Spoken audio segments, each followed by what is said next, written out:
श्री गणेशाय नमः। श्री रामचरितमानस पाठ बालकांड छठवां विश्राम से दोहा नंबर 210 से।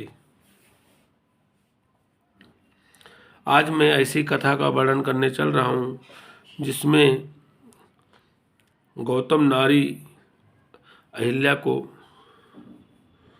का उद्धार श्री रामचंद्र जी ने किस तरह किया था वह आज वर्णन होगा। आइए शुरू करते हैं। गौतम नारी श्राप बस उपल देह धरि धीर, चरण कमल रज चाहती कृपा करहूँ रघुबीर। गौतम मुनि की स्त्री अहिल्या साप बस पत्थर की देह धारण किए बड़े धीरज से आपके चरण कमलों की धूलि चाहती है। हे रघुबीर, इस पर कृपा कीजिए। पर सतपद पावन शोक न सावन, प्रगट भई तप पुंज सही। देखत रघुनायक जन सुखदायक, सन्मुख होई कर जोरी रही। अति प्रेम अधीरा पुलक शरीरा, मुख नहीं आवई बचन कही। अतिशय बड़ भागी चरणन लागी, जुगल नयन जल धार बही। श्री राम जी के पवित्र और शोक को नाश करने वाले चरणों का स्पर्श पाते ही सचमुच वह तपो मूर्ति अहिल्या प्रकट हो गई। भक्तों को सुख देने वाले श्री रघुनाथ जी को देखकर वह हाथ जोड़कर सामने खड़ी रह गई। अत्यंत प्रेम के कारण वह अधीर हो गई। उसका शरीर पुलकित हो उठा। मुख से वचन कहने में नहीं आते थे। वह अत्यंत बड़भागिनी अहिल्या प्रभु के चरणों से लिपट गई और उसके दोनों नेत्रों से जल और आनंद के आंसुओं की धारा बहने लगी। धीरज मन कीन्हा प्रभु कहूँ चीन्हा, रघुपति कृपा भगति पाई। अति निर्मल बानी अस्तुति ठानी, ज्ञान गम्य जय रघुराई। मैं नारी अपावन प्रभु जग पावन, रावण रिपुजन सुखदाई। राजीव बिलोचन भव भय मोचन, पाहि पाहि सर नाही आई। फिर उसने मन में धीरज धरकर प्रभु को पहचाना और श्री रघुनाथ जी की कृपा से भक्ति प्राप्त की। तब अत्यंत निर्मल वाणी से उसने स्तुति प्रारंभ की। हे ज्ञान से जानने योग्य श्री रघुनाथ जी, आपकी जय हो। मैं अपवित्र स्त्री हूँ और हे प्रभु, आप जगत को पवित्र करने वाले, भक्तों को सुख देने वाले और रावण के शत्रु हैं। हे कमल नयन, हे संसार के भय से छुड़ाने वाले, मैं आपकी शरण आई हूँ। मेरी रक्षा कीजिए। मुनि श्राप जो दीना, अति भल कीन्हा, परम अनुग्रह मैं माना। देखऊं भरी लोचन हरि भव मोचन, इहै लाभ शंकर जाना। बिनती प्रभु मोरी मैं मति भोरी, नाथ न मागऊं बरयाना। पद कमल परागा रस अनुरागा, मम मन मधुप करय पाना। मुनि ने जो मुझे शाप दिया सो बहुत ही अच्छा किया। मैं उससे अत्यंत अनुग्रह करके मानती हूँ कि जिसके कारण मैंने संसार से छुड़ाने वाले श्री हरि आपको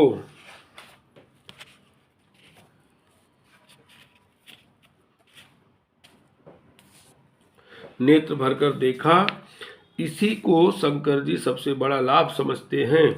हे प्रभु, मैं बुद्धि की बड़ी भोली हूँ। मेरी एक विनती है। हे नाथ, मैं और कोई वर नहीं मांगती, केवल यही चाहती हूँ कि मेरा मन रूपी भंवरा आपके चरण कमल की रज के प्रेम रूपी रस का सदा पान करता रहे।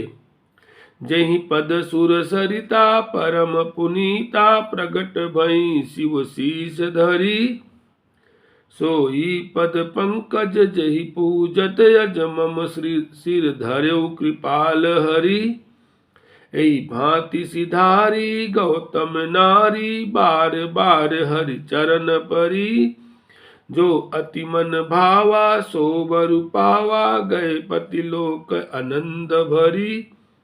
जिन चरणों से परम पवित्र देव नदी गंगा जी प्रकट हुई, जिन्हें शिव जी ने सिर पर धारण किया, और जिन चरण कमलों को ब्रह्मा जी पूजते हैं, कृपालु हरि ने उन्हीं को मेरे सिर पर रखा। इस प्रकार बार बार भगवान के चरणों में गिरकर जो मन को बहुत ही अच्छा लगा, उस वर को पाकर गौतम की स्त्री अहिल्या आनंद में भरी हुई पति लोक को चली गई। अस प्रभु दीन बंधु हरि, कारण रहित दयाल। तुलसीदास सठ ते ही भजु, छाड़ी कपट जंजाल। प्रभु श्री रामचंद्र जी ऐसे दीन बंधु और बिना ही कारण दया करने वाले हैं। तुलसीदास जी कहते हैं, हे सठ मन, तू कपट जंजाल छोड़कर उन्हीं का भजन कर। मास पारायण 7वां विश्राम।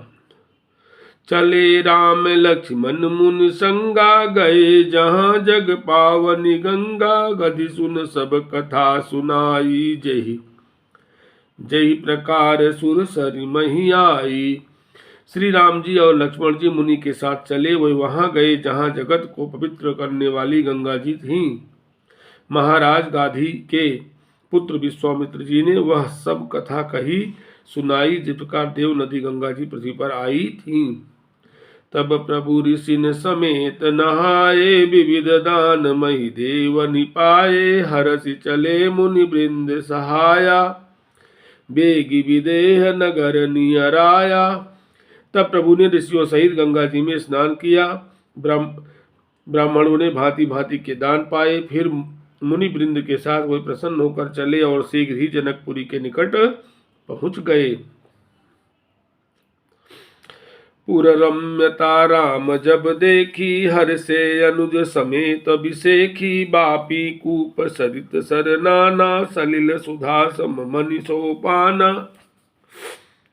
श्री राम जी ने जब जनकपुरी की शोभा देखी, तब वे छोटे भाई लक्ष्मण सहित अत्यंत हर्षित हुए।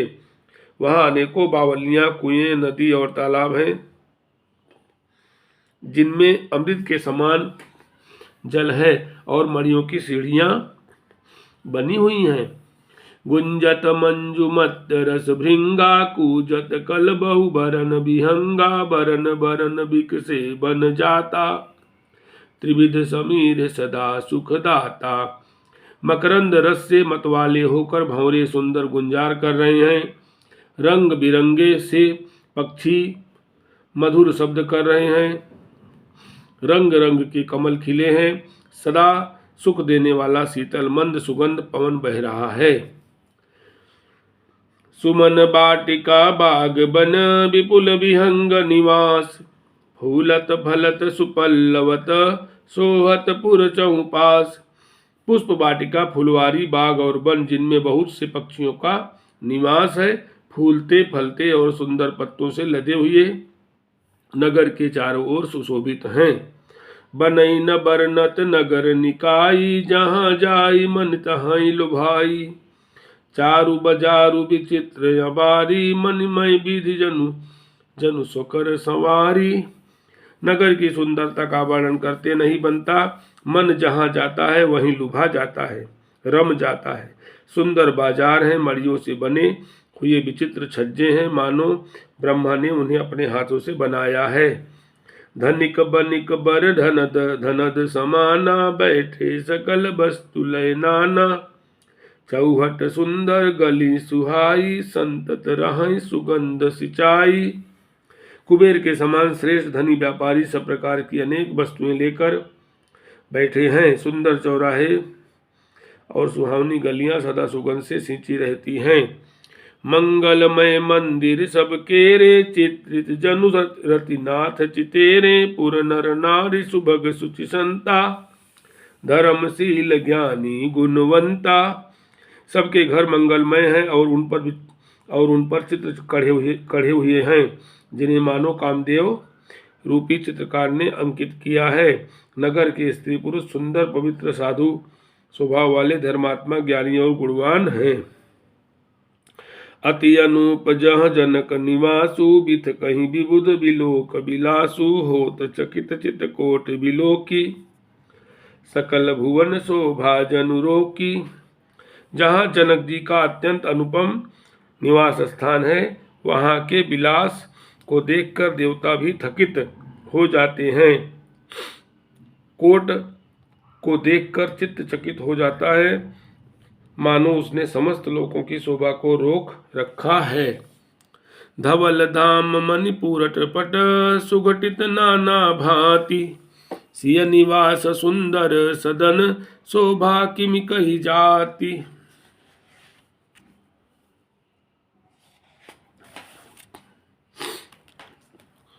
उज्ज्वल महलों में अनेक प्रकार के सुंदर रीति से बने हुए मणिजटित सोने की जरी के पर्दे लगे हैं।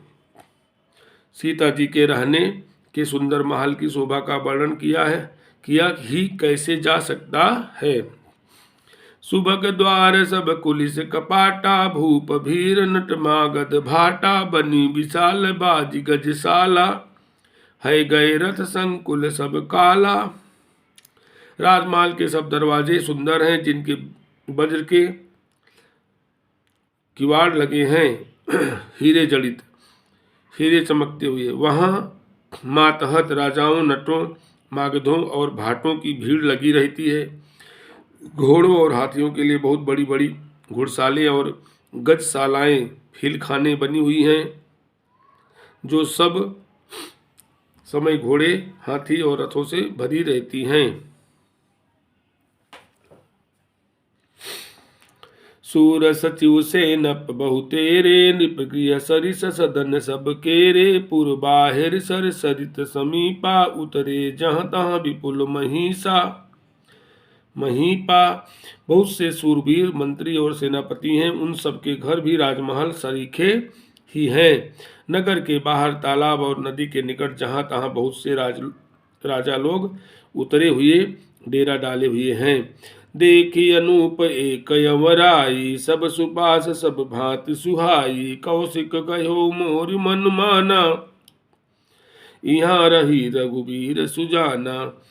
वहीं आमों का एक अनुपम बाग देखकर जहाँ सब प्रकार के सुभीते थे और जो सब तरह से सुहावना था, विश्वामित्र जी ने कहा, हे सुजान रघुवीर, मेरा मन कहता है कि यहीं रहा जाए।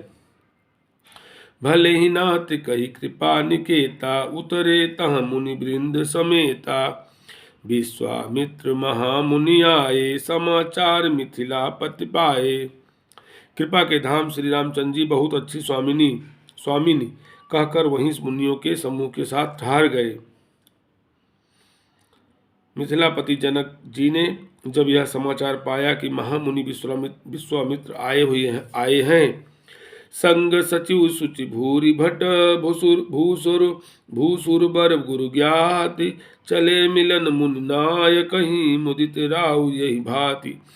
तब उन्होंने पवित्र हृदय के ईमानदार स्वामी भक्त मंत्री, बहुत से योद्धा, श्रेष्ठ ब्राह्मण गुरु सतानंद जी और अपनी जाति के श्रेष्ठ लोगों को साथ लिया और इस प्रकार प्रसन्नता के साथ राजा मुनियों के स्वामी विश्वामित्र से मिलने चले। कीनि प्रणाम चरण धरि माथा दीनी असीस मुदित मुनिनाथा। विप्र वृंद सब सादर बंदे जानी भाग्य बड़ राउ आनंदे। राजा ने मुनि के चरणों पर मस्तक रखकर प्रणाम किया। मुनियों के स्वामी विश्वामित्र जी ने प्रसन्न होकर आशीर्वाद दिया। फिर सारी ब्राह्मण मंडली को आदर सहित प्रणाम किया और अपना बड़ा भाग्य जानकर राजा आनंदित हुए। कुशल प्रश्न कई बारह विश्वामित्र निपहि बैठारा। तेहि अवसर आए दो भाई गए रहे देखन फुलवाई। बार बार कुशल प्रश्न करके विश्वामित्र जी ने राजा को बैठाया। उसी समय दोनों भाई आ पहुंचे जो फुलवाड़ी देखने गए थे। श्याम गौर मृदु बयस किशोरा लोचन सुखद विश्वचित चोरा। उठे सकल जब रघुपति आए विश्वामित्र निकट बैठाए। सुकुमार किशोर अवस्था वाले श्याम और गौर वर्ण के दोनों कुमार नेत्रों को सुख देने वाले और सारे विश्व के चित्त को चुराने वाले हैं। जब रघुनाथ जी आए तब सभी उठकर खड़े हो गए। विश्वामित्र जी ने उनको अपने पास बैठा लिया। भय भय सब सुखी देख दो भ्राता, भय सब सुखी दो देखी दो भ्राता, बारी बिलोचन पुलकित गाता, मूर्ति मधुर मनोहर देखी, भयउ विदेहु विदेहु विसेखी। दोनों भाइयों को देखकर सभी सुखी हुए। सबके नेत्रों में जल भराया और आनंद के आंसू भराए और शरीर रोमांचित हो उठे। राम जी की मधुर मनोहर मूर्ति को देखकर विदेह यानी जनक विशेष रूप से विदेह देह की शुद्ध बुद्ध से रहित हो गए।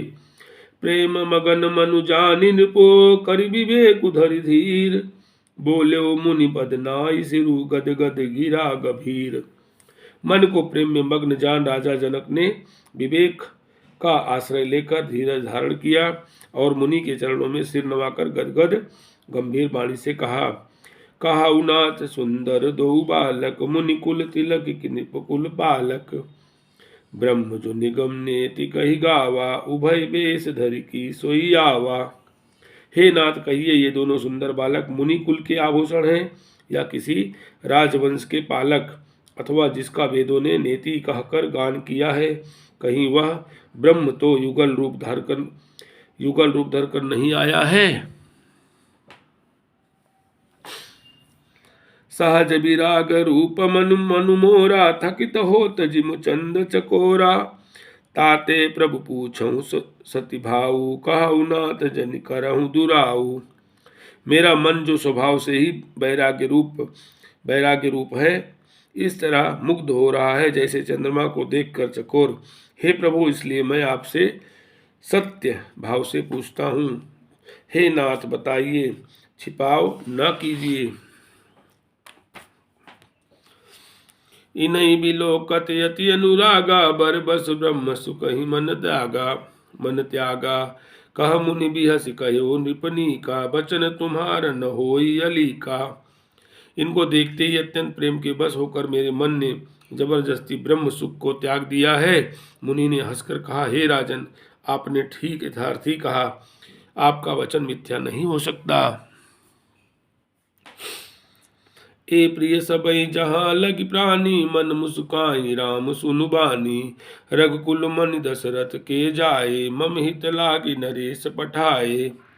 जगत में जहाँ तक जितने भी प्राणी हैं, ये सभी को प्रिय हैं। मुनि की रहस्य भरी वाणी सुनकर श्री राम जी मन ही मन मुस्कुराते हैं, हंसकर मानो संकेत करते हैं कि रहस्य खोलिए नहीं। तब मुनि ने कहा, ये रघुकुल मणि महाराज दशरथ के पुत्र हैं। मेरे हित के लिए राजा ने इन्हें मेरे साथ भेजा है। राम लखन दो बंधुवर, रूपशील बलधाम, मख राख्यो सब साखी जगु, जीते असुर संग्राम। ये राम और लक्ष्मण दोनों श्रेष्ठ भाई, रूप शील और बल के धाम हैं। सारा जगत इस बात का साक्षी है कि इन्होंने युद्ध में असुरों को जीतकर मेरे यज्ञ की रक्षा की है।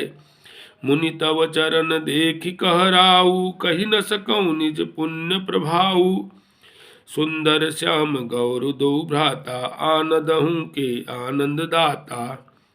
राजा ने कहा, हे मुनि, आपके चरणों के दर्शन कर मैं अपना पुण्य प्रभाव कह नहीं सकता। ये सुंदर श्याम और गौर वर्ण के दोनों भाई आनंद को भी आनंद देने वाले हैं। इनकई प्रीति परस्पर पावन, कही न जाई मन भाव सुहावन, सुनहु नाथ कह मुदित विदेहु, ब्रह्म जीव इव सहज सनेहु। इनकी आपस की प्रीति बड़ी पवित्र और सुहावनी है। वह मन को बहुत भाती है, पर कही नहीं जा सकती, वाणी से कही नहीं जा सकती। विदेह जनक जी आनंदित होकर कहते हैं, हे नाथ सुनिए, ब्रह्म और जीव की तरह इनमें स्वाभाविक प्रेम है। पुनि पुनि प्रभुई जितय नर नाहु, पुलक गात उर अधिक उछाहु, मुनि प्रशंसि नाई पद सीसु, चलो लवाई नगर यवनीसु। राजा बार बार प्रभु को देखते हैं प्रेम से शरीर पुलकित हो गया हो रहा है और हृदय में